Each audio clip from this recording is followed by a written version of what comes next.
Former New York City Mayor Michael Bloomberg delivered the commencement speech today to Rice University graduates.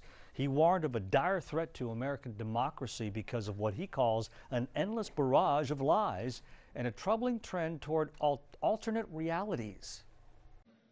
So how did we get here?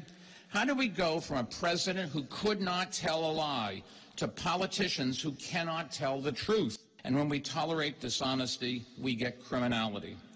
Sometimes it's in the form of corruption. Sometimes it's abuse of power. Sometimes it's both. If left unchecked, these abuses can erode the institutions that protect and preserve our rights and freedoms and open the door to tyranny and fascism. The 76-year-old billionaire never called out any politicians by name.